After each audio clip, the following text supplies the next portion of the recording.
Y'all, what is good? Peoples, D3vante, back in the house, just cooling, just cooling. Yeah, I need to make an intro with that song, man. For this show, I need to make an intro with that song, just cooling. If somebody can do that for me, or maybe I'll just do it myself, that'll be great. Whenever I do this show, just cooling, the show where we just chopping it up, whether it's football, whether it's basketball, whether it's anything, you know what I'm saying? We just talk about life on this show, man.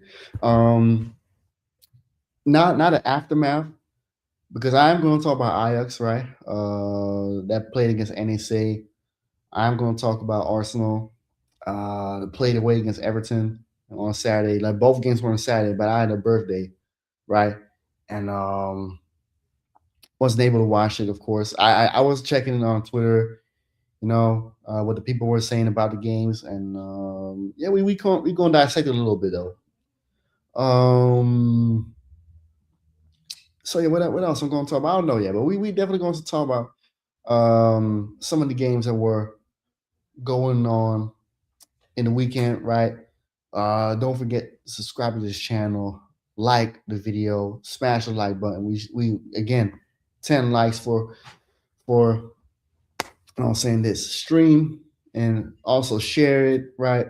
So yeah, as you can see in the Christmas tree behind me, it's already set up, man. We're in the Christmas spirit, we're in the holiday spirit, man. I'm in good spirits, you know what I'm saying? My woman is back home from her little trip back to her country, you know what I'm saying? So yeah, I'm in good spirits, man. I'm happy, you know what I'm saying? The house is not silent anymore. Um, you know what I'm saying? So we feeling good today, man. Um, Actually, I think I'm gonna do another just cooling maybe on Christmas Day, right?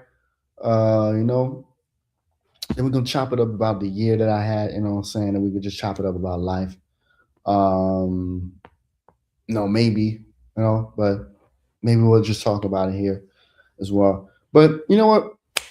Enough talking, man. Let's talk some football, man. Let's start with Ice, man. I'm gonna share the screen with y'all again, right?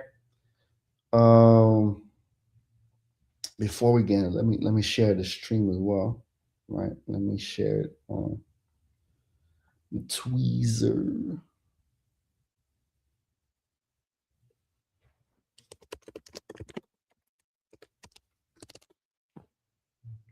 You know what I'm saying? Yeah. Yes. You know what I'm saying? Gonna share the screen with y'all, man. Let's go to the Ajax. Let's start with Ajax, man. We go on a foot mob. Let's start the game right here. Um. So yeah, Ajax 2-2 against NAC. As y'all can see, Linse scored the first goal.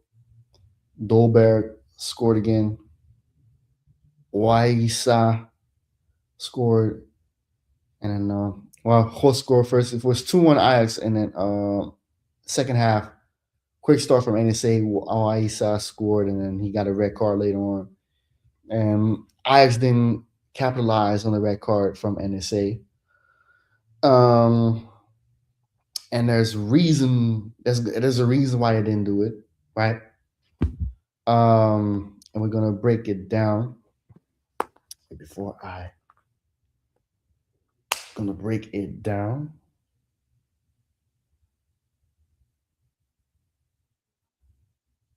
You know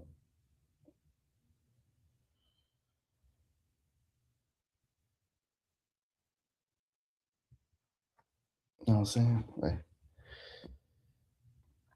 Yes. What is good? Deontay in the house, man. All right, so right. Let's look at look at the result. 2-2 is not bad, right? Because Ice still third in the league, right? Which is good for now. Not too shabby, I would say, because NSA is like a point behind us. So a win would definitely like remove us from NSA and bring us closer to Feyenoord, because Feyenoord also drop points. But 2-2 is not a bad result, especially like with the year that we had, right? To cap it off with the third place, not too bad. Um, Yados 7.5, which is no, not bad, right? Um, Rosa and Chai, right? So Rosa's played against Feyenoord, but now he playing left back. I think Wijndal wasn't 100% fit, if I'm correct. And Chai had an assist, as you can see. Um, Again, a guy that we need to get rid of anyway. Chai, 7.9 for him, decent. And Rosa, no, to me that's definitely like defensively the best right back we have him. Itakura in starting lineup with Ba. So no Bauman, right? Because Bauman played 90 minutes during the week.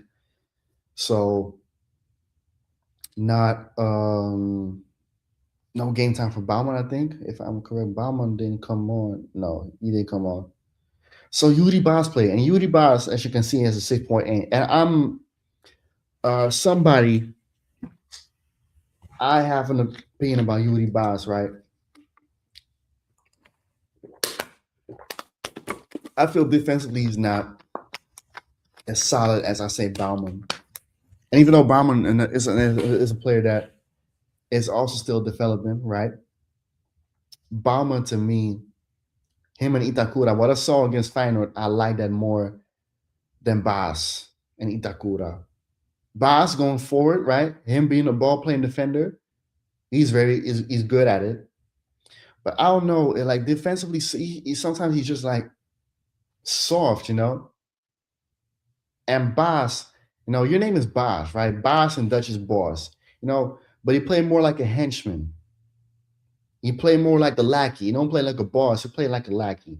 And that's the thing with boss. Like if you're a defender, you have to be like doing your last name justice. You're not doing your last name justice. But not that he's a bad player, and he's also developing still. And we'll see where it goes with him. I just feel like defensively we concede a lot more with Yuri Bas. That's just my opinion. Midfield, Stur played Regeer and Klaassen. Regeer, 8.1. I haven't seen the game, so I cannot tell if that is really like the rating he deserves. But I'm still not convinced that this guy has a future at our club. Klaassen 6.7. You know what you're gonna give him, Klaassen. But I feel like with Klaassen in the midfield, like Gloeg, right? He plays as a right winger, but he comes in as a 10. So he moves in like right here, right? Getting his spaces with freedom. And then Klaassen drops back a little, or he just goes like right here, like forward, do the box crash and what he does best. But again, Klaassen is another guy that I just like should not play. Stur, what I did see, Stur only played the first half. And Stur, from what I've seen on Twitter, like what the people are saying, like he had a good game. Right? Stur he's the perfect example of what we want in a midfielder at Ajax. Pick up the ball as a deep line playmaker, go forward, make your runs, and just and don't be afraid to make those passes. That's what we want to see, right? And then Stir, because he already like had like some knocks from the final game, right?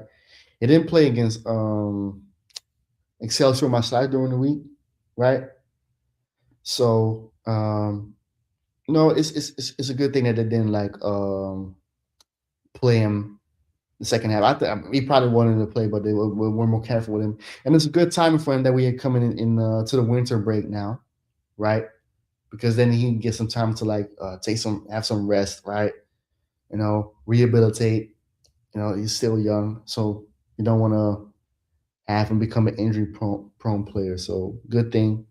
But unfortunately, the guy that came on later for him, we're gonna break this guy down, right? Fluke 7.1. Um, got subbed off minute 83 when he needed a goal. I don't understand the sub though, but it is what it is. Holtz scored again, and Holtz is having a decent season so far. Starting to play a little bit better now. Didn't start off well.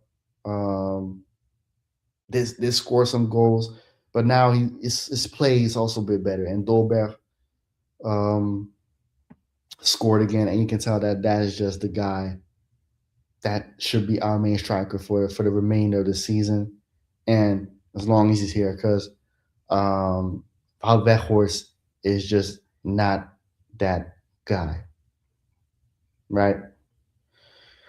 Now let's get to the subs. Yorti Mokio gonna do. I don't know why. Bonita came on, and this guy right here, Kenneth Taylor, came in for our guy, Sean Stur. Kenneth Taylor has no future at this club. And Kenneth Taylor, to me, is one of those guys that is the face of the capitulation of the great Ajax, because he's a player with no mentality, right? And he's also not a midfielder that should be playing for Ajax. And people always like shoehorn him into the lineup, give him a chance after chance until it was enough, and then people started booing him, right? And last season he was decent, but the thing is, Taylor fits a system better where he doesn't have to pick up the ball. He fits a system where he should just run, because that's what he is. He's a runner.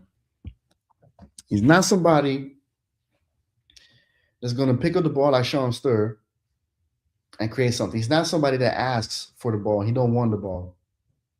He hiding. He hiding behind like the opposition player or the referee. He don't want the ball. That is not an Ajax like midfielder, because even Klaassen, right? Klaassen is not a guy that wants the ball, but when he gets the ball, he understands what to do with it. Because Klaassen is not stupid, right? Taylor's stupid, or at least like Taylor don't have the brain, the function like a central midfielder, or just a midfielder in general. Or you know what I'm saying? Like he can't do the things that you would see Lasse Schöne do, or Frenkie de Jong even. Like Frenkie de Jong would ask for the ball. He would pick up the ball and make those runs when he played at Ajax, right? Before he became postman Frenkie, right? So like we don't need a midfield. Like he should make a sale this winter on Kenneth Taylor. People are done with him. I've been done with him. It's time to go. And the way he was playing against NSA, it's just like, this guy, he's just over it. And we've been over it, like Summer Walker. So, Kenneth Taylor, thank you for your services. Now it's time for you to get the fuck out of here. Now, no, we had Hein Gravenberg, and Gravenberg is another midfielder that was just way better than Kenneth Taylor. And then Taylor came in, right? And people thought we had the new Ryan Gravenberg, but bro, he ain't playing nothing like him. His game is not similar. It's not even similar to Klaassen, because Klaassen at least scores. It is what it is. Kenneth Taylor, we're not gonna miss you. Bye bye. So with the winter break now in effect, right? So the winter break is now in effect. Now it's time to look at the sales, right, that I need to make.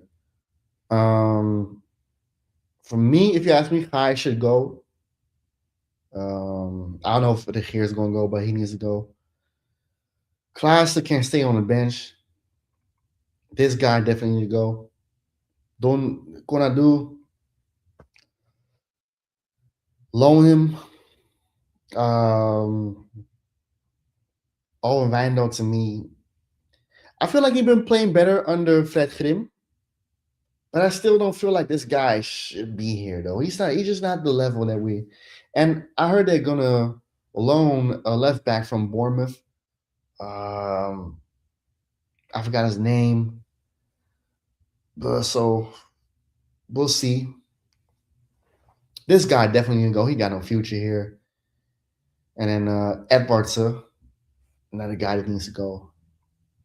James McConnell, right? As you can see, I think he's going to go back to Liverpool. Berghuis only also needs to go, and I think that's that, right? And then we need to bring in a six. We'll see if they're going to bring in Stad Async or somebody else. I don't know. We'll see. But yeah, that's it for the Ice game, right? Much needed winter break.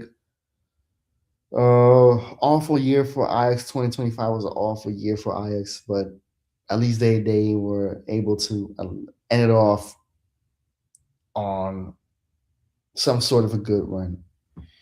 We'll see what happens next year. We'll see if Ajax is able to end in the top three, maintaining levels.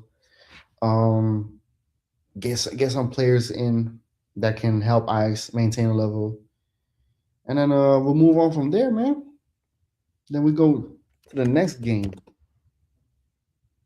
Arsenal that played against Everton away.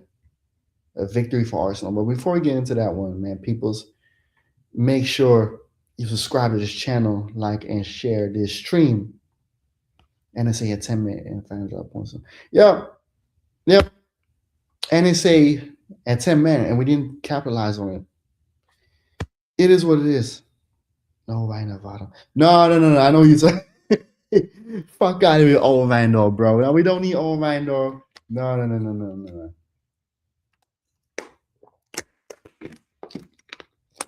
But honestly, I don't think Vandor was 100% fit because he's not been playing 90 minutes, so I don't think he's 100% fit. So, yeah, maybe it did play a part that he didn't play, but again, like Kenneth Taylor came in, and you can see that the team capital. First of all, draw capital like another goal from NSA, and then couldn't win the game.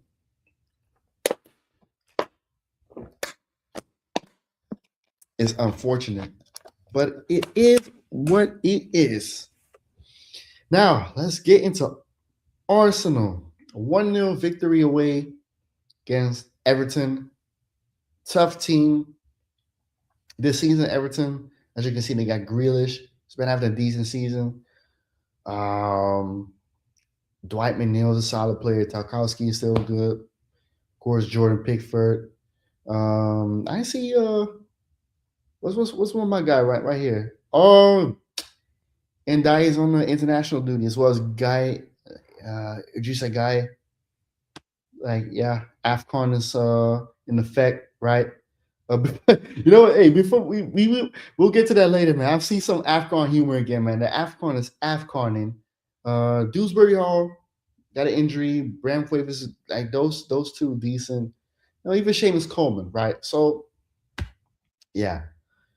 And Arsenal, this is the lineup that was for the game, right? Timber, right back, Saliba back, Nkapie, center back, Calafiori back from suspension. Raya got an 8.5. Rice, Mendy, and this guy right here, the cap 10. Cap. That's what he is. Saka. Gyökeres scored a goal, penalty, and will claim it. We'll claim it because, you know, people weren't saying that when Havertz was scoring his little sympathy penalty against one. Oh, but it was a penalty. But Gilchrist, oh, but oh, oh, no, we're not taking that. Oh, it's just a penalty. Oh, yeah, okay. And Trossard. The subs, Jesus, Martinelli, and Mikel Marino. Again, no Noni Madueke. That's strange. Madueke had an incredible game against Club Brugge almost a week ago, 2 weeks ago. And ever since then, he's seen no game time. What is happening? Eze, no minutes. Why? Louis Skelly, no minutes. What a surprise. And Ethan Waneri. Those, yeah, of course, those two weren't really surprised. But Eze wasn't seeing no minutes. Norgard, no minutes. I know we got a game against Crystal Palace tomorrow, right? So I hope that we're going to see Eze play and Madueke, Louis Skelly, and Waneri. I hope. But again, we're talking about Supreme Leader Make Jong-un. So you already know that the Supreme Leader is going to be Supreme Leadering. That game for the most part, from what I've seen, Gilchrist scored his penalty. And this is good for good Gilchrist, man. Get your penalty, get your confidence, get your goals, man. Get whatever get whatever you're gonna get. No, because that's what we bought you for. You know what I'm saying? And people still like talk about, oh yeah, Gilchrist is not the striker that, but I get that. You know what I'm saying? Gilchrist, like I said, not the striker that is suited for the system, but the striker that you need. But then you also have to utilize his strengths. In this system, it's not going to happen. Because Gyökeres, people expect Gyökeres like to still be like, oh, he is, he's like a false nine. He's gonna pick up the ball like Harry Kane, and he can't do that. He's more in the range of Haaland, right? Like get into the box and strike the ball because he's a striker. So strike the ball. But then people also have to use him like as that. Don't use him like Havertz. Havertz is not the same type of player as Gyökeres, and Jesus as well. But we all know as soon as this guy is fit, say goodbye to Gyökeres. But fortunately, he's got a setback. Kai Havertz got another setback in his recovery. So we'll see if Gyökeres is able to also capitalize on that, right? But it's tough. It's tough when you don't have like a 10, right? Because this is a guy is supposed to be the 10 to make those passes, but he don't. And a 10 that actually loves to create didn't see no minutes against Everton. And of course, it's a game where it's tough because Everton is a team that will sit back. But that's where you need a guy like Eze. Eze is able to break down teams that sit back. We saw against Spurs, right? Even though he was the one to score the first goal, is Trossard. But Trossard is another player that can break down those teams to sit back, because Trossard is also a maverick, right? But yeah, what I've seen on Twitter, the comments about this guy, those two cannot play together. Why? I broke it down last time. Zubamendi needs to go here, pick up the ball, go forward. Who plays the same way? This guy right here. picks up the ball, goes forward, but he passes sideways. You're gonna pass it there, but most of the time you're gonna see him here. Pass it back, or just pass it Saka. Saka, where are you? Saka, Saka, Saka, spin around. White Booker T, can you dig it, Saka? That's this guy right here. Like if Saka's not here, then this guy's lost. He's like, where can I find you? Where are you? Slows down the game, too many touches, no risk in his game. We're lucky they're able to win this game 1-0. You know what I'm saying? And of course, the flop gooners are already like creaming in their pants, right? You know what I'm saying? Because it was just but we won. Oh yeah, we're still on top of the league. Oh, when Man City that same evening was crushing West Ham, right? So the pressure was on. Because if they lost this game, City would be top of the league. So there was some pressure. Arsenal's able to win. I'm happy with the 3 points, but it doesn't mean that we should be happy with the performances. And I feel like the flop gooners don't understand that concept. The concept of the game was, we won the game, but the performance is not good. You know what I'm saying? And most of the times when your performances are not well, you know what? You're lucky that you're able to win the game 1-0. But when you don't perform like it, it's gonna bite you in the ass soon. It's gonna bite you in the ass against teams that will actually capitalize on your performance.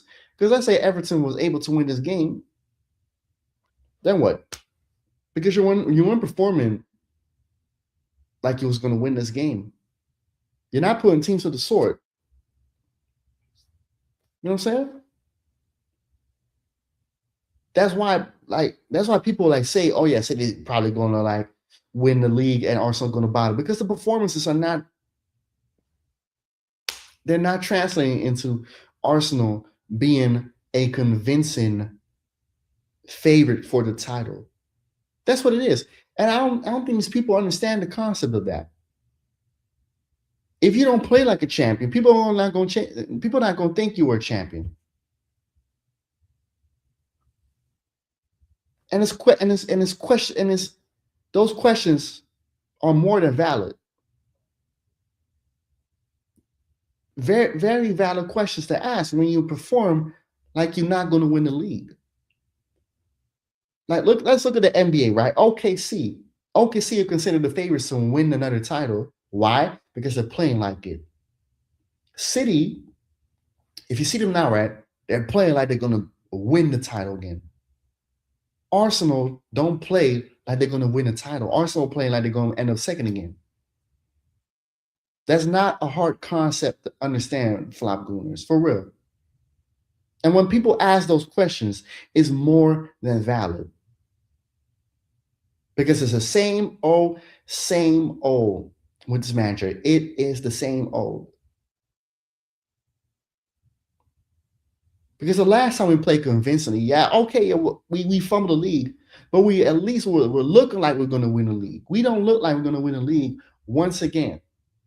No creativity, sluggish play, like sweating our pants, right? Against Everton. It can happen, but bro, did we even hit form? It's like it's December and we already out of form. And we have to play Crystal Palace tomorrow. And Crystal Palace is a tough team. Another team that we did I think we only won 1-0 against them this season at home. Goal from Eze. Right? Now we're playing away. Good luck. Because the way we're playing, I don't think we were going to see the semifinal against Chelsea. And that's another team that's like we have struggled against. 1-1. A Chelsea team that is all over the place this season. So yeah, another funny thing to talk about, man. Calafiori. I once again saw this guy everywhere but left back. I don't want my left back to have all this freedom. We're not talking about Trent Alexander-Arnold, right? When Trent Alexander-Arnold at least has the ability to make those passes, right? The score goals. It's not even Sinchenko, right? Because Sinchenko is a midfielder that can create. This guy right here, MLS, plays left back. Is a midfielder that can create, make runs. But a guy that cannot gets all the freedom to roam around but be here. Why not this guy right here? Right? Who's been having not so good of a season. Why not this guy right here?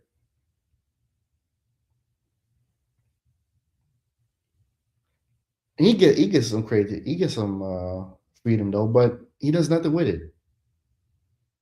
The players that you do want to see have the freedom, right? Like this man right here, this man right here, and this man right here. And even this man right here don't get it. That's backwards.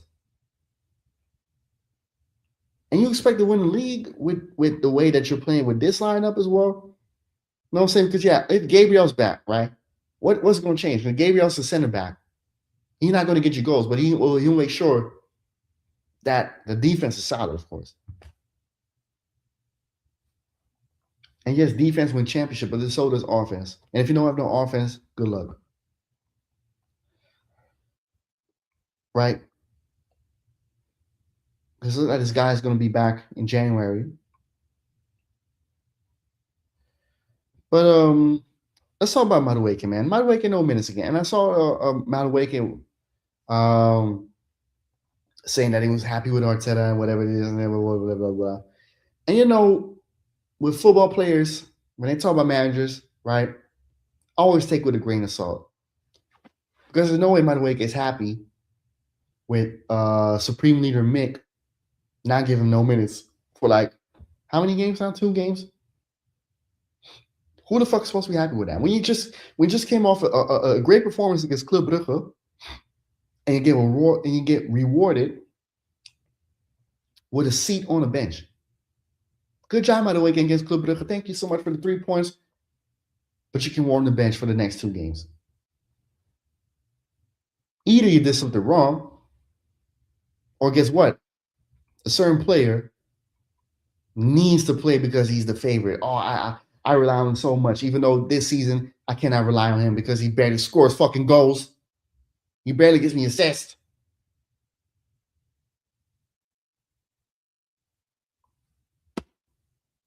He got the same end product as the guy that sits on the bench right here, Madueke. You know what I'm saying? Like, it's crazy, man. And before we continue, man, bro, trust the process only to. Yeah, all right. Listen, man. If you give me Morgan Rogers, I'll trust the process, man. Give me Morgan Rogers, give me Tielemans, and then I'll trust the process, man. And my guy, Yasser TV is in the house, man. Listen, man. If I'm gonna do another Just Coolin, we definitely gonna talk about this guy right here, man. Yasser TV, because I met him this year.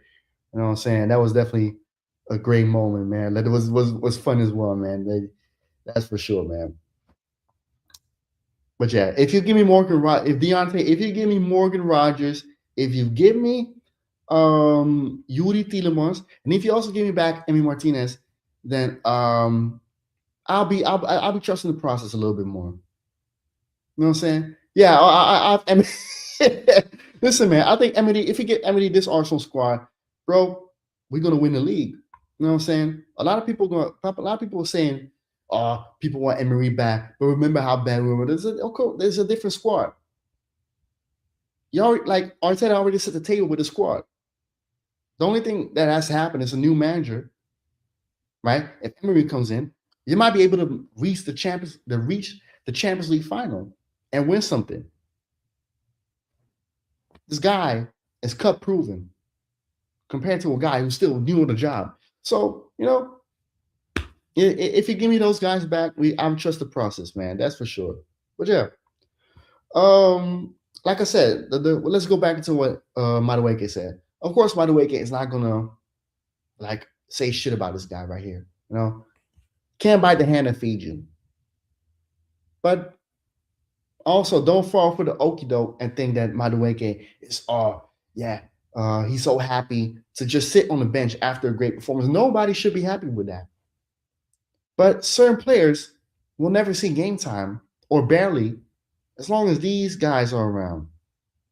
And this guy, and even this guy. You know what I'm saying? It is what it is. It's unfortunate because you have a decent bench, and when these guys are fit, you have a lot of options. But those options he don't use at all. Or like he don't utilize them well. Because simply this guy don't have a fucking tactic or something. He don't have a game plan. He don't have a strategy. What is your game plan when you go into these games, right? What is your game plan? How do you attack a mid block? How do you attack a low block? How do you attack a team that plays high pressure? How? What is your idea? When I look at City, right? Let's look at this again right here. City, Man City versus West Ham, 3-0. Right? Look at this lineup. Cherky right here, Ryan Cherky, Erling Haaland. Once again, this motherfucking Terminator, 2 goals, 9.2, having an incredible season. And Phil Foden, 2 10s. And from what I've heard, right, Pep is now less of a control freak. He lets those guys play more free roaming, right? Cherky and Foden. I think which is why Foden also now plays a little bit better because he now is allowed to do a little bit more. And Cherky, of course, is also having a decent season so far. Started off sluggish, but he's been playing good so far. It helps. It helps it also for Haaland as well. That you have 2 players, incredibly creative, have the freedom to roam around and do whatever the fuck they want to do. They have, of course, still Reinders, another guy that's quite creative, Bernardo Silva. He didn't have a good game, I heard, but Bernardo Silva is still, when he's having his game, he's still good, And that's why, that's why I don't understand Strick though talking about, him trying to be the wise ass, right? The stubborn Nigerian, the typical stubborn Nigerian, and thinking that he knows it all, right? Talking about Pep only got one system, bro. Let's say he only has one system, like 4-3-3. That doesn't mean that he plays the same way, right? Because before he had Aguero, do you think that they played the same way with Aguero or Jesus?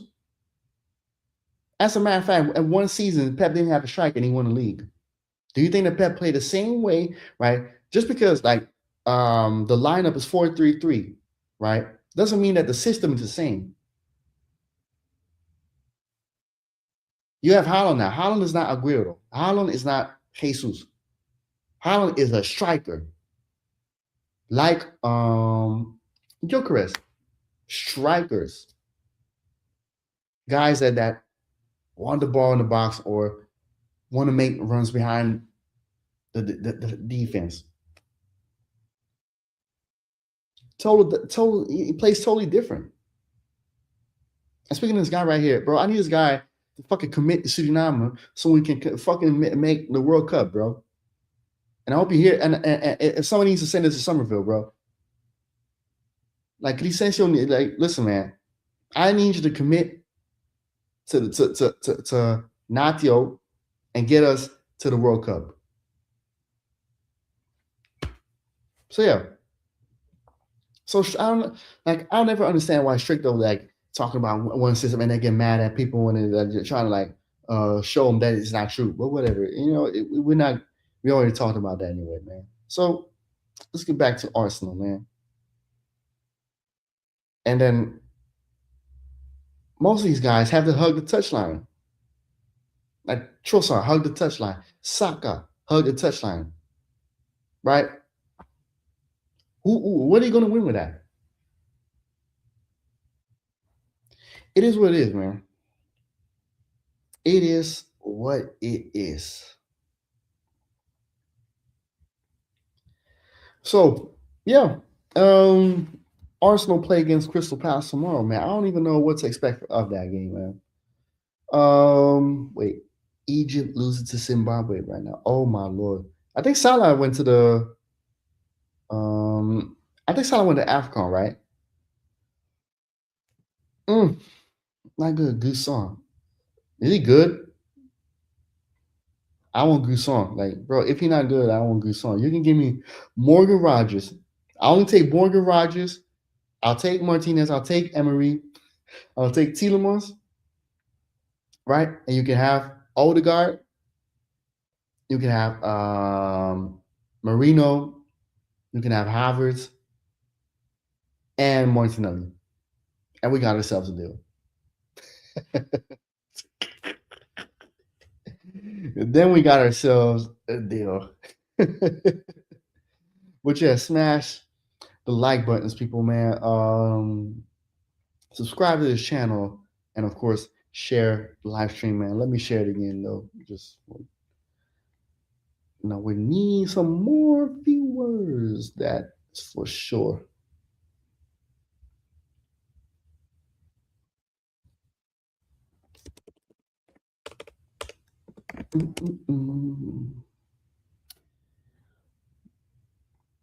Listen, man. Let's.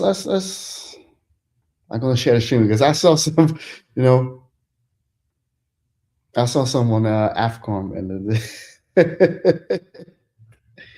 where's my I need to. I don't know if y'all saw if y'all seen this, man. We need to check this out. We need to check. We need this.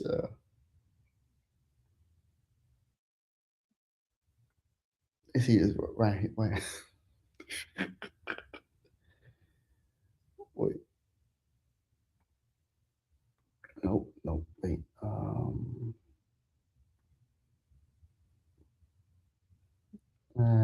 Here. Yes, sir. Like my man, Patson Daka from Leicester City.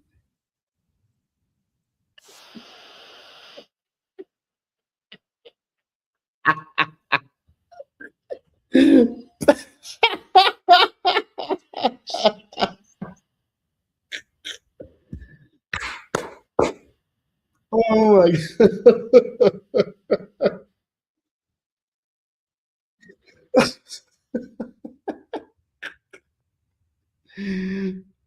Wait. Oh no, wait. I'm not sure. Wait, after wait. Sorry, people. I'm enjoying the fun by myself, but y'all have to see. Wait, sorry.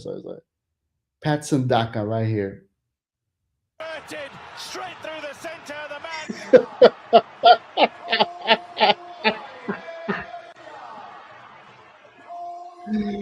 Oh my god, Patson Daka, bro.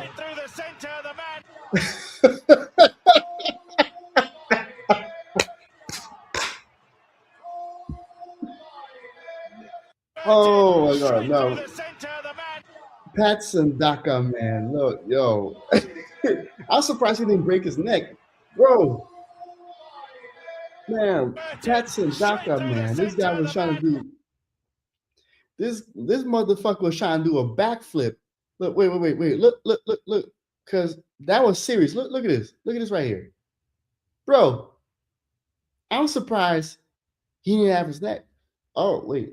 Look at my guy Godfrey. YouTube didn't. I think you need to press the bell button, like the bell, if you want to be notified. Like, some DACA. But if you want to be notified if I'm doing the stream, I think you have to hit the bell button, right? The bell button when you see like when you subscribe to like the channels, you have those bells, and if you press it, then you get notifications if I'm going live. So for anybody watching and want to be notified that I'm going live, just hit that bell button, and then you'll get a notification that I'm going live. So for anybody that haven't done it, or if you've done it, if you've done it, you need to check your settings though. But for anybody that haven't done it, do it, man. But yeah, Patson Daka, man, this guy. Look at his neck. Look at it. Look at his neck. Look at this, bro. Bro, he should. That's dangerous, bro. He could have got like broke his neck. You know what I'm saying? Then he would look like the Black Kurt Angle, like with a broken freaking neck and doing the backflip. It wasn't even a backflip, bro. That was a whack flip. Yeah, that was not a backflip, bro. This guy was trying to do a backflip, man. That was a whack flip, bro. More like a crack flip because you almost crack your motherfucking neck, bro. Like, bro, but AFCON people, man, AFCON is the funniest tournament of all time, man. There is too many funny moments that happen when it's AFCON. Y'all remember like that moment when like a girl was with a like a woman was with a dude like in a sitting somewhere on a game, and then the guy behind the woman, right? I think he recognized her, and then she was looking back at like, and then act like he didn't see him. Y'all remember that one? Y'all remember that one? That was bro, that was oh my god. And there was I think last AFCON, you had a girl, right, that was standing there, and then the guy was talking to her. And then the girl ain't paying no mind. The girl was like, bro, shut the fuck up, man. I ain't want to hear your shit, man. So, like, bro, I ain't trying to hear your mother skunk. Like, get out my face, man. Bro, AFCON, too many funny moments, man. I need a, like, bro, we need a, bro, that black. AFCON coach was crying last AFCON. Yeah, I remember that one as well, man. Yo, AFCON got too many funny moments, man. You know what I'm saying? The AFCON is the funniest one. And I think after that, the World Cup, because the World Cup also got some crazy moments, man. But AFCON, bro, you can just tell that tournament is just black as fuck because it's never serious. Bro, AFCON is never serious, man. Bro, if the Caribbean had a football tournament like that, bro, oh boy. Oh fucking boy, bro. That would have been bananas, bro. With Black America, so like Black America and the Caribbean, bro, that whole tournament would have been jokes, bro. That tournament would have been jokes. The AFCON already itself is bro. Too many funny moments, bro. Too many funny moments. Wait, you know what? I'm gonna search a compilation. Wait, bro. Patson Daka, man, that guy. Wait, I need to search for a compilation, bro. Bro, AFCON got too many funny shit going on, bro. Oh my lord, AFCON is crazy, bro. Like every AFCON that I've seen, there's always some funny thing going on, man. Like for real.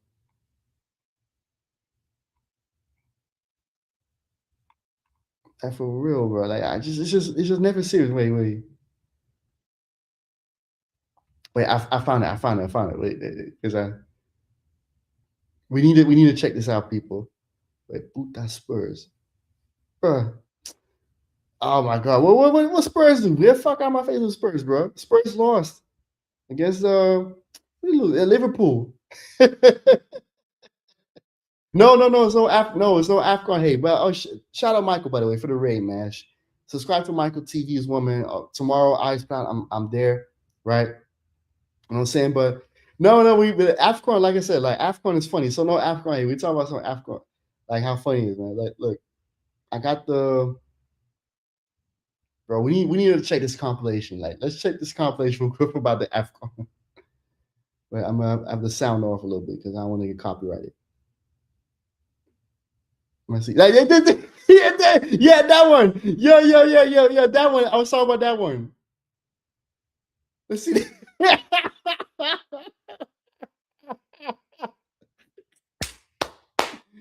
Yeah, that one. Let the you see the guy trying to talk to the girl, like trying to. As long as you're trying to fix the girl, like, yeah, what's up, ma? Yeah, what's up, ma? How you doing, ma? And this girl, like, okay, get out of my face, man. Your breath stinks, man. With your mother's cunt, like,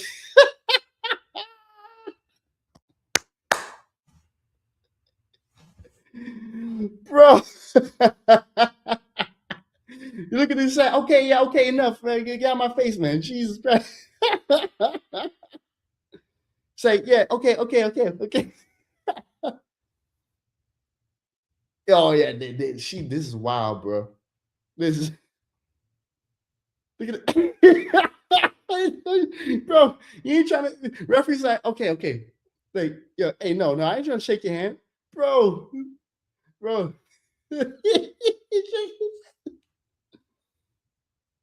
Oh yeah, this one. Yeah, bro. Bro, this guy was crying. And the man just pouring water over him, like, okay, yeah, like this will help you stop crying, bro. I did like, bro, don't cry. Here. Yeah, have some water. Let me pour some water over you, right? And like, relax, my guy. Just relax. You know what I'm saying? And bro, AFCON is never serious, bro. I just love this tournament. Just shit like this going on. He was hitting them though. He was hitting that. Hey, bro. Bro, look at this. Look at the kid right here. He's like, what the fuck? What is this white man like? What is this white man hold? Look at this. Oh, bro, he's like, help. That face is like, help. Man, this white man hold. Bro. Hey, bro, AFCON is way too funny, people. Way too funny. Look at the kid. It's like, oh, help me. Bro, kid is screaming for help. Bro. Nah, man. You see, like he's so uncomfortable right here. He's so uncomfortable, man. Kid is in danger, bro. Okay. Wait, what's happening? Bro, no, who was that? Bro, that was a wide open goal, peoples. Bro, he missed that shit. Bro, oh my God. With the Ivory, bro. Oh yeah, yo, the referees. You know what's funny, man? The referees at AFCON are no joke, man. Remember that? Remember that game where the referee blew after minute 85? The game wasn't finished yet. He blew it the 85th minute, and the game was finished. Who remembers that, bro? It was minute 85, so there were 5 minutes removed from full time with extra time, and the referee blew the whistle. The referee blew the whistle.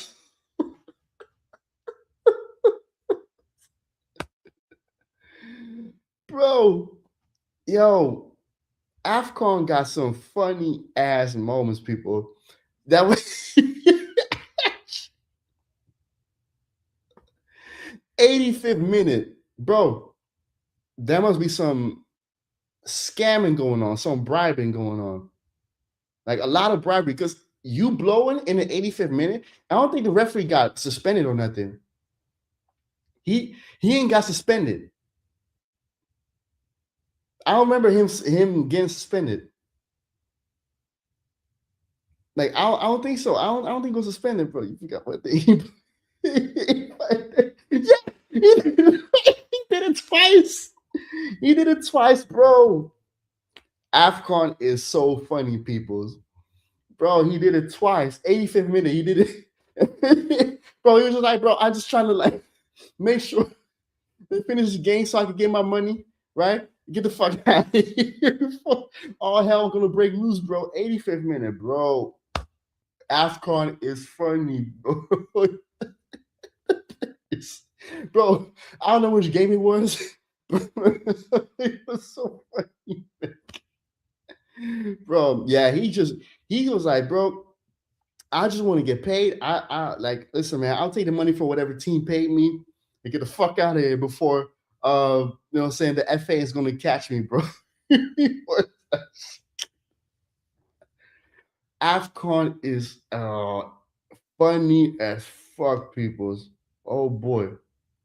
Oh boy, man. We got some. Wait, hey, wait.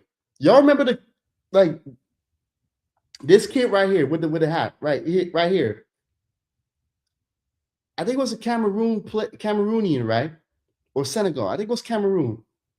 And he was acting like he was in his 20s.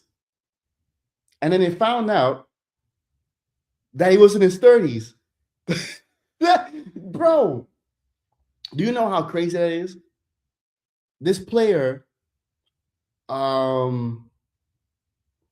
was pretending that he was like 20 years old or something like that, right? And then they found out that he was like 30 years old or something, like in his 30s. Bro, that was crazy, bro. That's crazy. He didn't even look like he was that young. Like when people tell me like I still look at like I'm 20 or something, like 22 or 23, I can't, I'm not trying to like brag, but I still look the part. I'm 32, but people still give me 20. That's I remember this motherfucker didn't look nothing like 20, and he still went like, bro. Bro, this yeah, he was definitely like forging his birth certificate, bro. Like, come on, peoples. Yeah, it was crazy. This guy was acting like he was 20 years old, bro. Bro, he might, bro. This guy should not have been on AFCON. You should have been on that show, How to Catch a Predator. Like you should have been on that show because those are the people you should be beware for. Ali Dia. Yeah, that wasn't nice, but this is a different player. Ali Dia was in the 90s. Yeah, I remember that one. That was he was pretending to be George Weah's cousin. And Graham Soons was the manager at that time. Graham Soons, I think that's why he Paul Pogba so much, because he got scammed by a black man, right? And ever since then, that Racismo has came out of Graham Soons, bro. He never was the same after that whole scam from Ali Dia, bro. How did that, bro? How do you? My lord, bro. I remember that one. Oh my god! But what was that? What is that? Yo, hey my bro. AFCON, AFCON. Oh boy, peoples. Like I said, the funniest tournament of all time, bro. AFCON got some. Uh, Listen, the World Cup got some moments too, but AFCON, yeah. Like I said, AFCON is undefeated. AFCON is undefeated. Too many funny moments, man. Too many funny moments. But that's what it is, man. When you got black people like hosting the tournament, bro. It's oh man. Patson Daka with the head crack, man. That was bro. And the tournament just started, bro. The tournament just started, and this guy already like almost breaking his fucking neck, bro. Just to do a backflip, man. Guy did more like an act flip, bro. Just remove the B, like act flip, you know? Because he was acting a fucking fool. My lord, bro. AFCON, bro.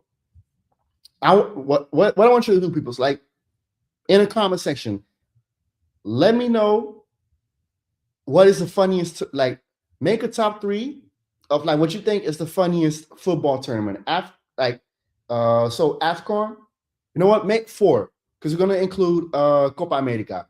So AFCON, World Cup, the Euros, and Copa America. Like, let me know your top four, the funniest football tournament of all time. Let me know your top four, man.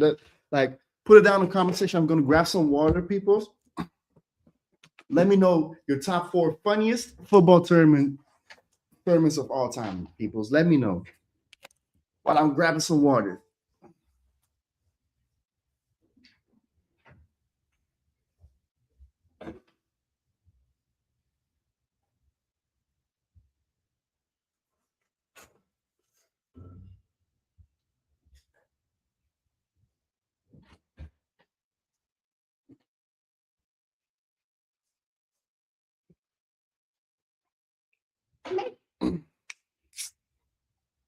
Oh, wait.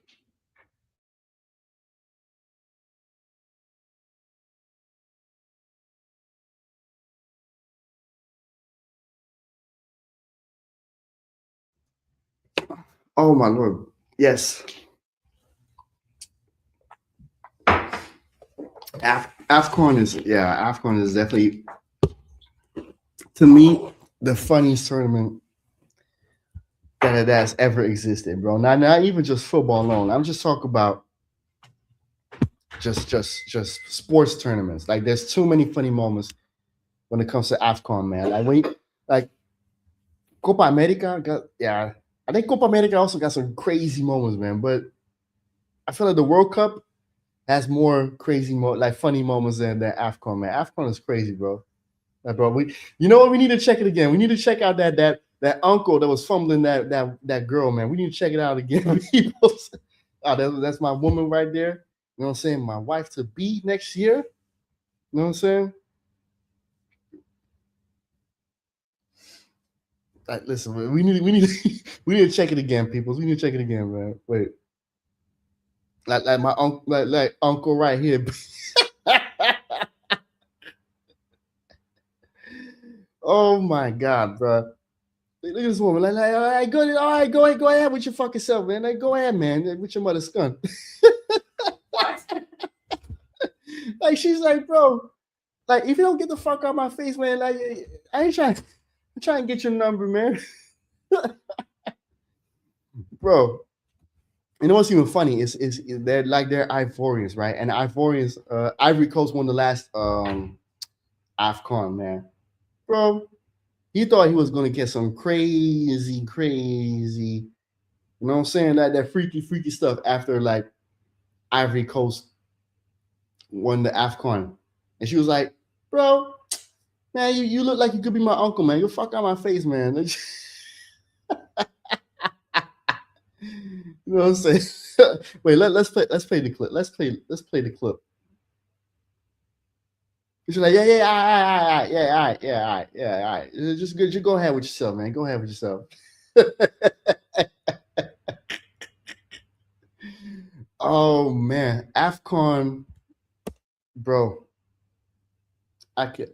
I, we need more tournaments like that, man. Bro, you see Martins against Jack? No, but oh my, bro, I know you. It was funny to you because you don't like Martins, man. But bro,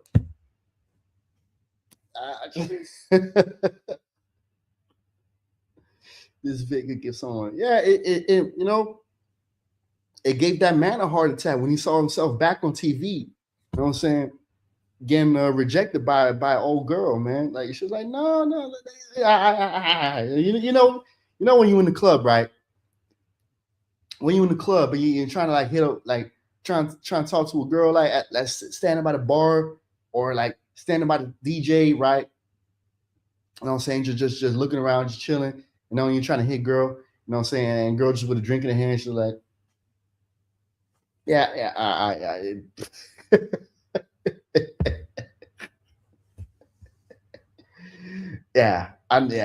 know what I'm saying? You fucked up, bro. You know what I'm saying? She don't like you. It is what it is, man. On to the next one. There's other fish in the sea. That's for sure, man. You know what I'm saying? But yeah, you know what? I'm gonna check that. Wait. Let me see if I can find it. I want to see what happened to Man, I need to see that. I'm gonna check.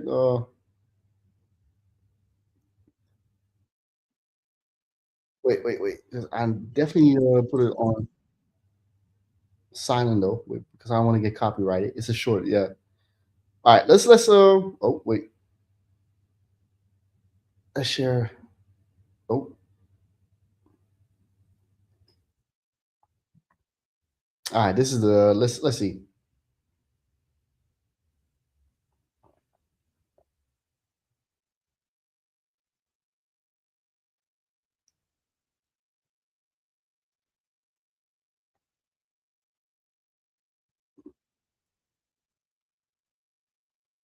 Uh, oh, yeah.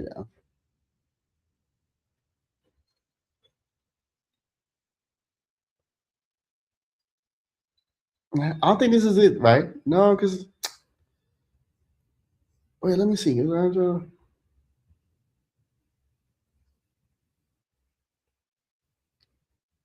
let's see. I think this is the one. What the? This this guy slipped. Wait, this guy.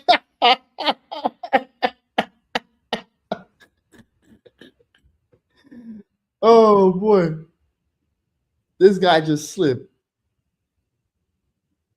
Oh my god, Martha Martins, bro.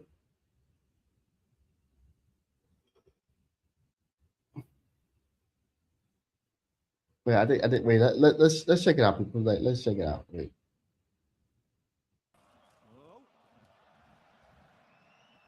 Wait, we need to play it again. Wait, we need to play it again.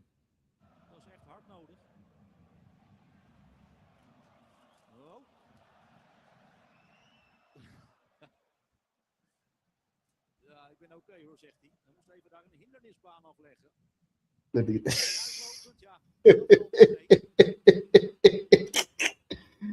oh boy, yeah, it happens to the best of us, man. It happens to the best of us. Martha Martins, man. But yeah, Afcon. Whew, oh boy, Afcon, bro, people. Who do y'all actually think is going to win Afcon this year though? Because I think Morocco is a strong team, but I don't know if Morocco's going to win it because like Morocco had a strong team as well last year, and they didn't win it. You know what I'm saying? Nigeria, nah, man, Nigeria could no. Nigeria looked good on paper, but Nigeria played very bad though. It's no unison in the team. So, I don't know. Like Nigeria, I think they were in the final last. Uh, we all Morocco knocked them out. Who's we? Are y'all Ghana or like Nigeria? Ghana's another team that I think could win it though. Oh yeah, speaking about Ghana, Semenyo didn't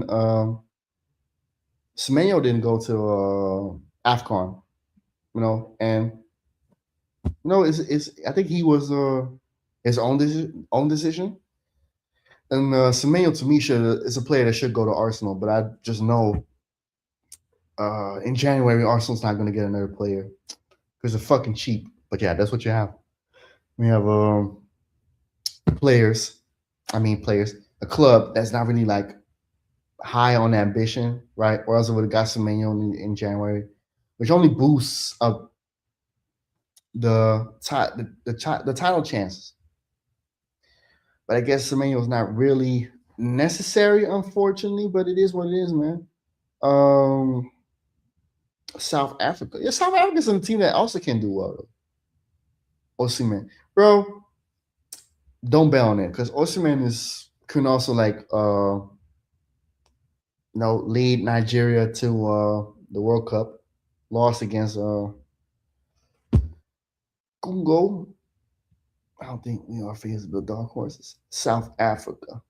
Yeah, South Africa. I think South Africa always got like you know Semenyo choose City. Yeah, I think if I look at Semenyo, right, he might choose City, but it depends because they got some wingers. They already got wingers. They got Savio. I'm not gonna call the motherfucker Savino because he hasn't earned it yet, bro. How are you gonna call yourself Savino, right? But you haven't played like Savino, man. You play more like Saville. You know what I'm saying? You play more like Savage or something like that, but you're not gonna play like a Savino, man. Like, bro, since when Brazilians like get themselves their own names and talk, oh yeah, I'm Savino now. Back in the day, you had to earn that name, bro. You had to earn Ronaldinho. You had to earn Rivaldo. You had to earn um Pato. You had to earn Neymar. So you had to earn Romario, right? Socrates, Zico. Yeah, you had to earn Pele. What I'm saying? You had to earn those names. No, Adriano, you had to earn it, bro. Not nowadays. Oh yeah, I'm gonna call myself Savino. Oh, I'm gonna call myself Vinny. I'm gonna call myself uh Richarlison. You have to earn it, bro. Oh, Hey, I forgot Marmouche is still Marmouche. It's crazy, man. Marmouche was a good player at Frankfurt, but now at City, he's not really. You know. How about Senegal? Senegal has a good team, and so is Algeria. But I don't know about Algeria. Senegal, mm, maybe they won it a few years ago though. But the Senegal got a good team, yeah, yeah. And Mane, Sarr, Gay, they got a good team. Odegaardinho, bro, Odegaard would never be Odegaardinho, man. The closest that Odegaard be to a Brazilian is his teammates, right? So that's a close thing will be to like Brazilian. So um yeah, man, it's tough. I don't think Ivory Coast is going to do it again, but if I have to pick like teams that I feel like could strong contenders, I'll say Morocco, uh, Nigeria, South Africa, Senegal to me as well. If I look at Senegal's team, Algeria might also be a team that I see go far. You know, I think even Congo, because Congo is a very strong team. Congo's team, but yeah, Nigeria will flop. Yeah, you're right. Nigeria has not been balling, so I feel like Nigeria is a team that might not make it far. And even Ghana, no Ghana as well. Algeria against Saruki. Saruki's we're opening the world. Mexico, oh okay. I hope y'all beat Mexico though. Not that I hate Mexico, but it's just Mexico don't have ballers like they used to, man. Mexico's like not so good, you know. And of course, I root for the black people before I root for like Latinos because I'm a black man. But again, nothing against Mexico, and I like my Latinos, man. But South Africa before Mexico. Cameroon's crazy, bro. Like, bro, Eto'o be moving like fucking Supreme Leader Mick Jong Un, man. I need it, bro. Eto'o moving like Idi Amin, man. And this guy moving like fucking Cameroonian Mugabe, man. This guy act like a dictator, bro. And it's sad because Eto'o used to be a guy that don't like that type of shit. Eto'o was a guy that didn't like people that were acting like dictators, right? That were like uh about corruption and all this stuff. And this guy has became what he hated. You know, you either die a hero or you live long enough to see yourself become the villain. That's the thing with Eto'o, man, bro. Eto'o, he's really fucking up the Cameroonian national team with the way he running that whole show, bro. Like it's sad. You know what I'm saying? But what also happens when you have too much power? Like some people cannot handle it and get corrupted by it. It is what it is, but you can't change it, man. I mean you can. Just kick them out. or but it was crazy that until all of a sudden this guy is is become the black Mick Jong Un. You know, Congo. Yeah, Congo's underrated, man. Congo is I definitely I see it. I'm seeing him going far, man. Grandpa Ochoa, bro. Oh yeah, yeah, Ochoa, bro. Nigeria ain't going nowhere, man. USA flops as well, bro. Listen, man. Like you think that I you think that I think that the US will go far in the World Cup? Absolutely not, bro. Absolutely not, man. They no. They going out they make it out the group stage, so I think that though, but they're not gonna win it. You know what I'm saying? Like, come on, like it's not a bad team, but bro, USA not never gonna go far. And it's also it's a sad thing because I feel like that country has everything it's needed to create a decent football team, a decent football team. But the problem is, like, first of all, let's start with the whole youth development. Everything is pay to play, and it's not affordable. If you like here in the Netherlands, right? If you want to join a football club, right, you have to pay contribution, right? But it's not the price that you'll pay over there in the US. Now that whole pay to play shit, that whole system is fucking it up. Second of all, um, there are barely any like football courts, right? Over here in the Netherlands, everywhere you go, you have like a football court around the street, around the block. You know, everywhere you go, you have like football courts. America don't have that, and it don't. It's not. They're not even thinking about making it or designing it like that. Now you have basketball courts. That's it, right? But they're not really like football fields where you can like just you know kick up or whatever it is. Like it's not really there. So it's not really like an opportunity for you to really play on the street and learn, right? You don't have those football cages, right, where you like play like pana knockout, like those type of things, right? Like it's not there. It's not really there. MLS, MLS don't got a relegation. It don't got a second league, right? So if you are the bottom of the MLS, right, bottom of the table, you're not going down. You're no relegated. So you play for nothing, right? It don't help with raising your level because you're getting comfortable. You're not fine for something.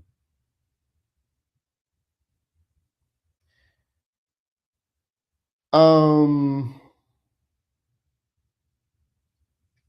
I also don't think a lot of MLS. I don't think MLS teams got their own academy.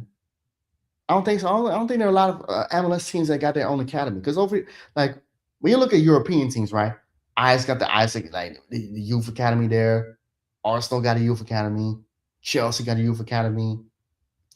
Um, of course, Barcelona, like Real Madrid, like every European team has a youth academy. And the MLS is non-existent because we got drafts, right? We're drafting players out of college, or we getting players from like outside the US, right? Or I think when I look at New York City FC, right? I think they're getting players from City, right? So that also doesn't really like help, right? Because you have a football club, but you don't really have like a philosophy. You're not building a philosophy because like with the eyes, the youth academy, they have a philosophy and instilling it on the youth. That's not the thing with MLS teams. They don't have a philosophy really. What is your philosophy? Like What is your history? What are you trying to pass down to like like players that want to come play for your club? What are you trying to like? Do you have something that you can show like, okay, this is style of football they want to play, or like, oh, this is our history? Like, it's not really there. Of course, it's the MLS is quite young compared to like the Eredivisie, compared to the Premier League, but it's not really attracting anything. They're trying to build it off of players that come from other leagues, right, or retired players. That players are close to retirement. No, they're not building their stars. You know what I'm saying? They're just hoping for like ex great players to come, like not excellent, but players past the prime to come there, and then just, it's no, it's not how it's working. It's not how it's working. Like, okay, like, Messi is past his prime. Like, cool that Messi just won the title over there, but Messi is out here in 2 years. But where's your next star then? Where's your next star to keep the MLS relevant for many more years than Messi is doing? Because Messi's retiring soon. That's why the whole is backwards, and it's sad because I feel like if the MLS, right, if the U.S. got their priorities straight in terms with football, the U.S. could be just as much of a powerhouse country with football, like Spain, like France, like the Netherlands, because it's a big country. But the whole development is just fucked up. And when I look at black people, man, when I look at the black people that they don't really care for football, like they care for American football, right? NFL, that's their football. Basketball, right? Baseball, like those three sports that's what they care about. They don't care about football like that, and it's sad because Odell Beckham, right? Odell Beckham, who's now playing for I think the Cleveland Browns. Odell Beckham could have been a football player. I mean, football. I'm not talking about, man, he's already a football player, but I'm talking about football player, right? Literal football player. And I felt like he could have been a good one as well. Odell Beckham could have been a good one. No, there are some players that play American football or play basketball that could have been football players. That could have been actual decent football players, but it's never happened. They're striving in those sports now because football doesn't really. It's not really getting the attract. It's not getting attraction or the attention, right? It's not that big of a deal in the U.S., right? It's sad, right? It is because people talk about, oh yeah, like most Americans talk about when they talk about football, talk about, oh yeah, it's 90 minutes of just sitting there, bored, right? Because they love spectacle, right? But listen, man, when I look at baseball, man, y'all get, man, how you sitting there and stadium in baseball and be excited about baseball and shit? Man, baseball is fucking boring, bro. The NFL to me is not that boring, but Jesus, man, baseball, I don't know how you can sit there, right, at the Yankee Stadium or whatever it is, man, and you just like, oh yeah, I want to see the Yankees, man, bro. Unless you're playing yourself, watching baseball, eyesore. Basketball is of course, basketball's a great sport. American football, to me, I like it, but the problem is too many commercials. It's all the same thing with basketball as well. Come on, you know what I'm saying? But baseball, absolutely not, man. Baseball, man, fuck out of here with baseball, man. I swear. You know, like unless you're playing it, because I played it at school, then it's fun. But watching this eyesore, man, like it's straight eyesore, man. Like no. Even if they make, yeah, of course. The last World Cup, they made it out the group stage and they faced us, the Netherlands, and we slapped them, what, 3-1? And we weren't even playing that great. So, yeah. I'm not going to do no watch along for the U.S. That's actually meant to, yeah, they don't. They barely have academies. And then you're not building a philosophy. You're not building an identity. Because if your identity is okay, I'm going to get players from other countries and retire and players past their prime like Messi or Beckham, Lampard. What is your identity? What is your identity? Crazy. I always signing players past their prime. You know what I'm saying? I believe that golf sucks as well. Golf, I never care for golf, man. Like golf is another sport that's like, yeah. Listen, man. I don't blame you. Though NFL is not for everybody. No, I also not really like that much into the NFL. I like it though, but again, it's also not. I'm not really crazy about the NFL though. Yeah, I get it though. But Americans, they love it. They love it. Some like the NFL is a little bit more love than the NBA, a little bit. And it's crazy to me, because I feel like basketball is definitely the ultimate sport in America to me that should be top sport. But you know what it is, especially like the NBA in the 2020s has been fucked up. It's not been as good as it used to be. I also feel like LeBron James, right, as soon as he retires and Steph Curry retires, and even Durant is long. It's gonna be tough for the NBA because I don't feel like there's no player that has come in and looking like he's going to be the next face of the league. No, people think SGA, right? Shy Gilgeous Alexander is going to be the face. I don't think so. He don't got it. He's a good player, but I don't think he got the charisma to be the face of the league. You know, you have to have some sort of charisma or something about you, like something game changing, to be the face of the league. SGA don't have that. You know, when you look at the players that were faces of the NBA, right? Um, let's look at the sissy, right? Will Chamberlain. Will Chamberlain was a freak of an athlete at 7'2", powerhouse, unstoppable force. That is what makes you the face of the league, because he was different. In the 70s, it was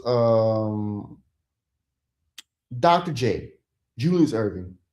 Julius Irving, the high flyer with the afro, the doctor, crazy dunk, something people never seen before, generational. In the 80s, Magic Johnson, 6'9" point guard, different, crazy passes, nuts, crazy. Oh yeah, let's not forget Kareem Abdul-Jabbar, because Kareem Abdul-Jabbar also was crazy as well, but that's the 70s, right? Larry Bird, a white man that's just like unstoppable. Talks mad shit, like what like same as Magic in terms of like style play, but Larry Bird was more, better shooter. And then here comes fucking Michael Jordan. Michael Jordan, a whole different player than anything we've ever seen before.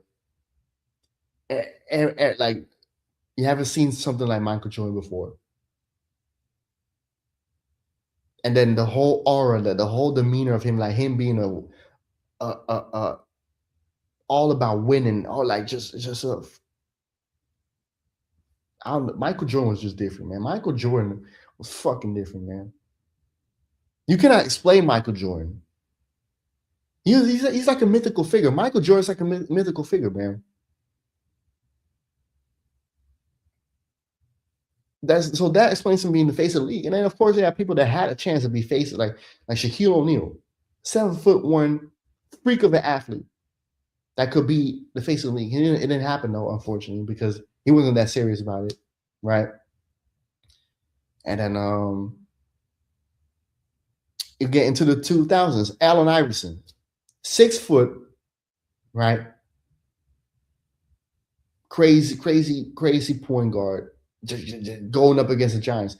But Allen Iverson also was like street. He was street, like he was hood, and he didn't like that. Got blackballed a bit. So Kobe sort of becomes the face of the league. I mean, sort of because like there was a moment when Kobe was, of course, going through like trial, like the that stuff, right? But Kobe became the face of the league, and then here comes LeBron James, a 6'8" freak of an athlete out of high school, just something that also we haven't really seen before. And then Curry, right? And then in the 2010s, Steph Curry comes in and his shooting, right? The way he carries himself, just changing the game. You know what I'm saying? And now in the NBA, right? If you look at the NBA now, there's nobody there that's able to carry the league. It's kind of like with John Cena, right? LeBron James, John Cena. LeBron James is retiring, I think, after the season, I think, right? John Cena, right? If you look at John Cena, is now finished in the WWE, and there's nobody lined up to be the next big thing because Roman Reigns is already out here soon as well. And people think it's going to be Cody Rhodes, right? Cody Rhodes is definitely not going to be the guy that's going to carry WWE at all. No way. It's kind of like that, man. It's similar to that. But wait, before I continue my story, right? Let's look at the comment section, please. No, not move, right? And my guy Ack is in the house, man, watching Egypt. You know what I'm saying? Shout out to my guy Ack right here. You know what I'm saying? But you know what I'm saying? Like, there's no player in the end like that I think in the NBA that can be the face because it's nobody stands out. People are gonna say, but what about Nikola Jokic? No, Jokic is too silent. He's not that spectacular of a player. He's a great player. Like there are a lot of players in the NBA that are great, but do you look at him and be like, man, that's somebody that is going to be in a conversation with Michael Jordan, LeBron James, Kobe, Magic Johnson, Kareem, Will? No, no, like Wemby got an opportunity. I feel like Wemby has the opportunity, but for now it's too early. But even then, it's like, can Wemby make himself like look like like he's out of this world? Like I feel like Wemby with the way he playing in 7 for 3 is special. It's crazy though. It's kind of like Ralph Sampson. If you watch the NBA in the 80s, like Ralph Sampson. So it's not something that we haven't seen before, but Wemby plays a little bit like that. But I don't know, like even with Wemby, I don't know if Wembayama can do it like can be the face of the league. I just don't think he can. You know what I'm saying?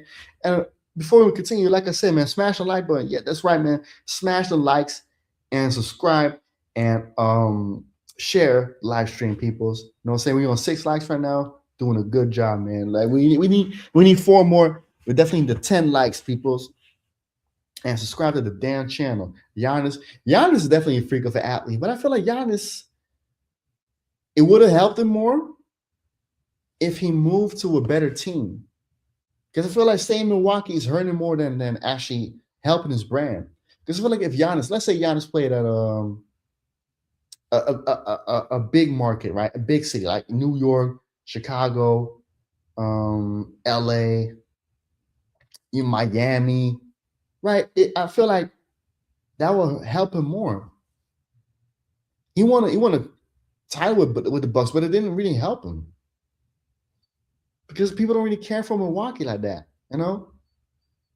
And sad though, because Milwaukee's not a bad team, right? But it's but wait, no. Oh, is that the Super? Oh, they're playing what, Milan, right? He needs to be the Bucks, man.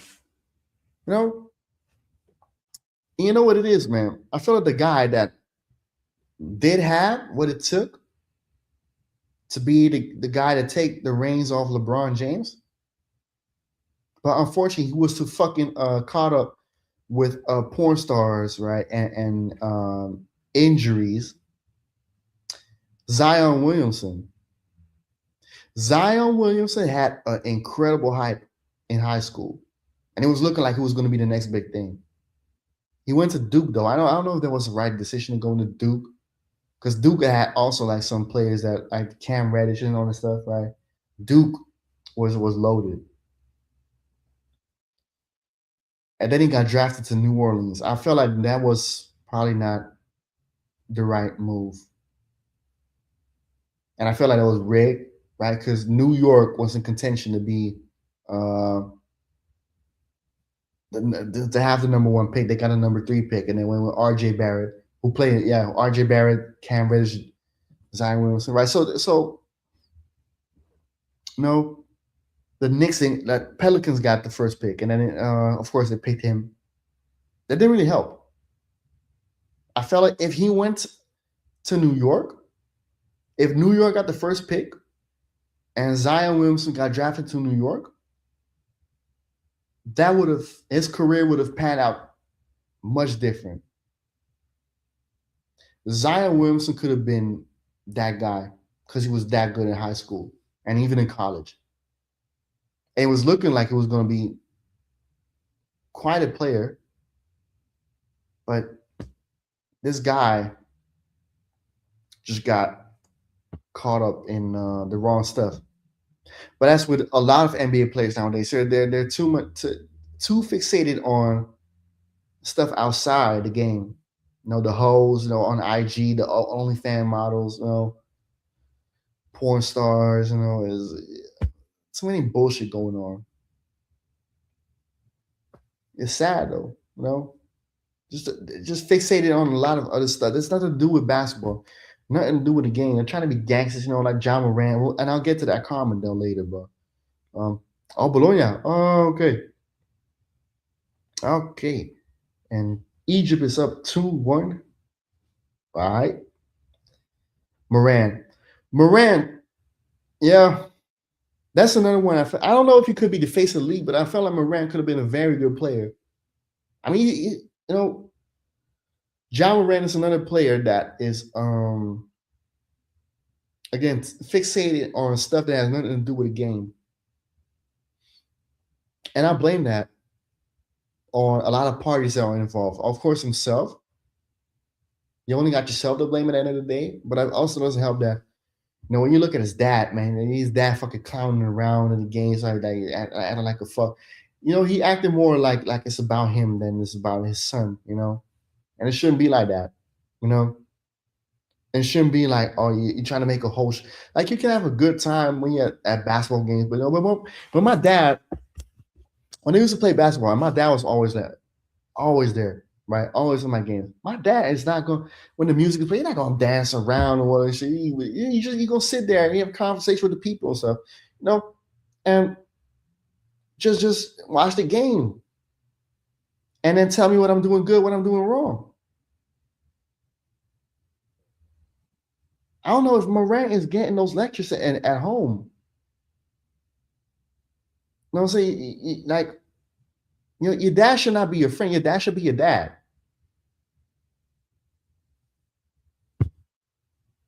And John Moran, I feel like this guy, he grew up like he didn't grow up in the hood like that. I don't know what it is with niggas like being fixated about, being from the hood and shit. Like people choose, oh yeah, I'm gonna be from the hood. When they're born, they're gonna be, oh yeah, I'm gonna be from Compton, man. Oh, I'm gonna be from South Central, man. I'm gonna be from Queensbridge, man. Like, bro, you can't choose where you're from. You can't choose where you were born at, bro. And you think that people love being in those areas, being born in those areas, having to hear police sirens every day, ghetto birds, shootings, like walking out your apartment, right? At one of those project buildings in Queensbridge, walking out, seeing crack fiends and all stuff, seeing people like dealing drugs. Come on. Or even in the wards of Houston. You think people love to see that shit? Some people are fixated by it, like, because that's all they know. When you talk about people growing up in those areas, like, and they brag about it. That's all they know. So I understand that, but it doesn't mean that they love it. That's like, oh yeah, this is life. No, this is not life. You know what I'm saying? I didn't grow up in the hood like that, but the where I live, right, where I'm from, yeah, you also got some parts where you're like, bro, this is not life. You know what I'm saying? Like Moran, John Moran trying to be like a gangster and all this stuff. Like, bro, if you're not from there, like, I'm not saying that you have to be a softie and all. Like like you being acting gangster stuff that doesn't make you a man. Like, not saying you have to be a softie, but bro, don't like waving around gas and all this stuff. Like, bro, like, come on. Like honestly, man, I feel like Moran, he just mentally is not doesn't have it right to me. And I'm saying, and it's nothing to do with him listening to NBA YoungBoy. You can listen to whatever you listen to, man. Like, listen, I listen to Ice Cube and all, so I don't think oh yeah, now all of a sudden I want to shoot at the police and tell the police fuck the police and all something. Like, no, that's not what I do. You know what I'm saying? But like John Moran needed better guidance because sometimes people forget these guys are young. You know, John Moran is still like young. He's 24, 25, if I'm correct though. Let me see how old John Moran is. John Moran.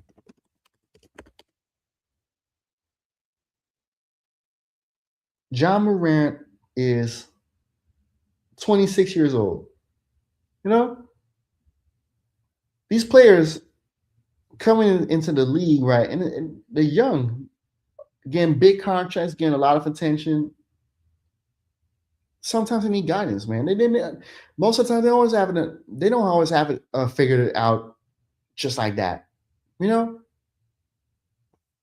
and sometimes it backfires simply because you cannot help these people. Like, some people are just too ignorant to be helped. They just don't want to have the help. Don't want to have the guidance. Don't want to listen until it's too late. You know, not every person, of course, will listen, but that doesn't mean that they don't that they shouldn't have the guidance. You know what I'm saying? At 26, man, at 26, he already looking like he's not going to be a top player anymore, and that's crazy because John Moran has amazing talent. He's a great player. He's definitely one of my favorites. If when he was like doing his thing, you know. But like I say, it's not helping like that. How he uh now how he conveys himself, like how he acting outside, it doesn't help.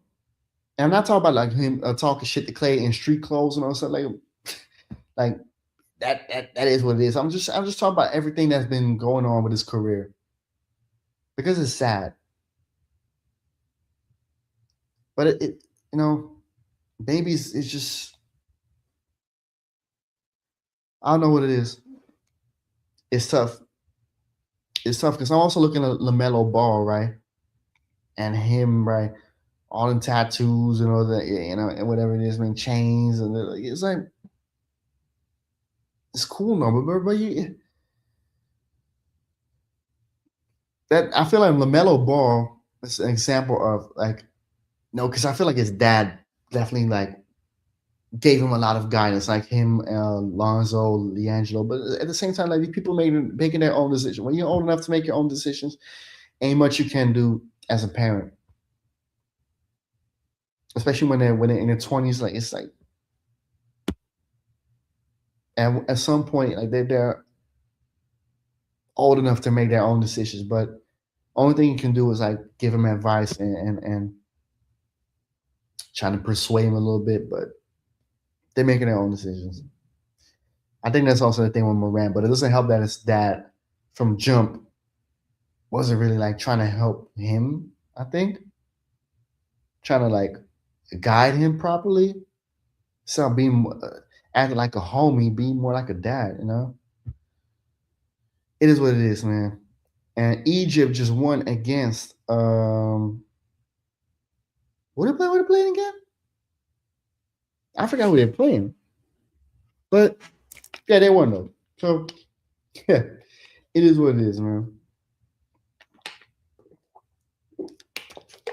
Yeah, it was a top class. You know, RJ Barrett was another one that I thought would be a great player, but unfortunately, it never happened for RJ Barrett. You know, Zimbabwe, yeah, Zimbabwe, man, Zimbabwe, yeah. So the NBA got a huge problem as soon as LeBron James and Curry are out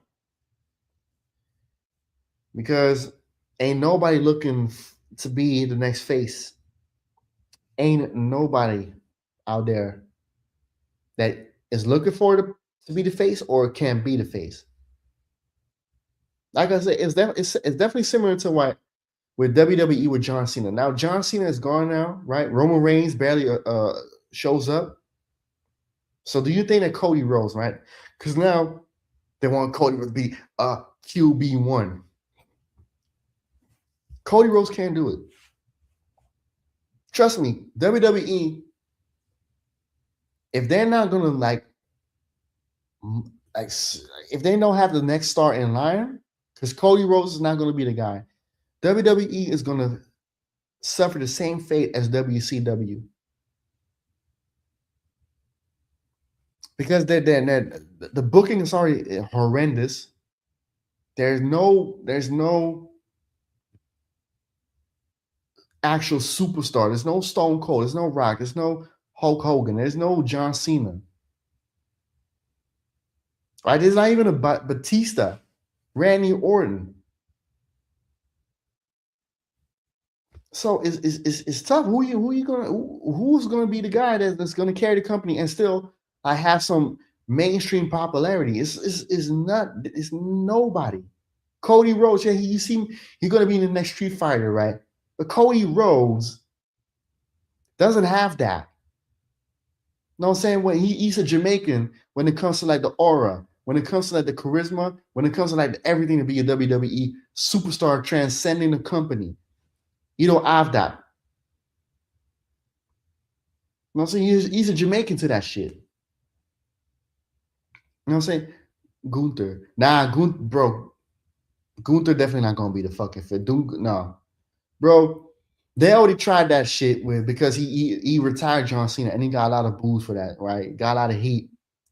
But even then, the heat is gonna die down soon. Because Gunther as a character is just not that. Yeah, you hate him, you don't like him, but he's just you can just not. There's nothing about him. You know what I'm saying? Like, let's say it was Triple H doing that, right? Triple H, as a wrestler, has something, right? So, of course, like, he was more convincing. If it was Triple H retiring John Cena, then the heat will continue for a very long time. But with Gunther, it's going to die down because he's not interesting. He's boring. WWE has a huge problem. Yeah, it does. CM Punk is also, CM Punk is also another guy that's, he's almost 50. So he can't be the face. He had his time. I like Braun Breaker, but I don't think Braun Breaker has what it takes to be the face because he's not good on the mic like that. He's good in the ring. I like him in the ring, but yeah.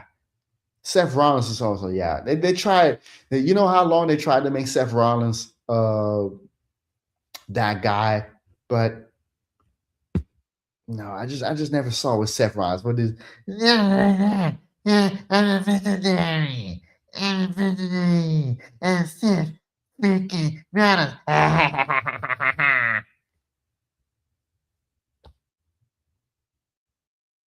Bro, give me a break, man. I want Seth Rollins, man. You know, I feel like if WWE needs to like there are a few guys that I think if they book them well and build them well, WWE might have a chance to survive. I'm looking at Obafemi. By the way, you need to change the name, by the way, because I don't like that they call Obafemi because he's a fucking Nigerian American, bro. Like, just, bro, what kind of fucking stereotypical shit is that? Why you like, what, bro?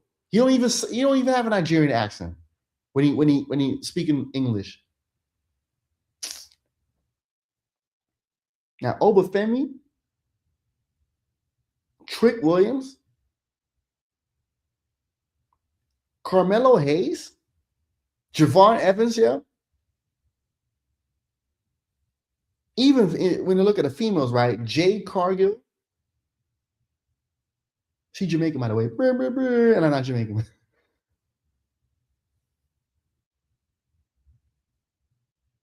maybe I maybe I might be wrong, but I feel like Ricky Starks, man, Ricky Saints got potential. Who else? Because I'm also looking at the women as well. So Ruka, yeah. So Ruka, but it's like a lot of people from NXT. Uh, so Ruka, man. Jada Parker, Kalani. I don't know about Kalani Jordan though, because Kalani Jordan to me is, I feel like more. I look more into what's her name again? Jordan Grace. Booker T. Yeah, Jordan. Yeah. Oh yeah. Ooh yeah, Jordan. Yeah. Yeah, Jordan Grace. Yeah. Booker T. Yeah. You know what I'm saying? But yeah, like that, and most of them are from NXT, and most of them are black. And I feel like the second one that I just named, the second one is a huge problem because the WWE just don't want to cater to black people. They don't want they don't want a black superstar, and it's sad. It's sad that in 2025 the WWE still don't want to pull the trigger on a black transcending superstar. No, because the Rock is mixed like me. No, and the Rock don't really look black like that. You know what I'm saying? It's like, come on, like I feel like the WWE,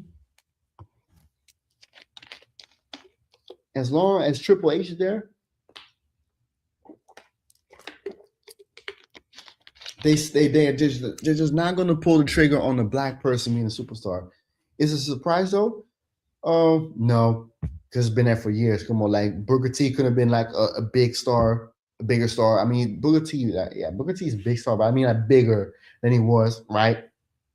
And many other black wrestlers, right? But specifically Booker T.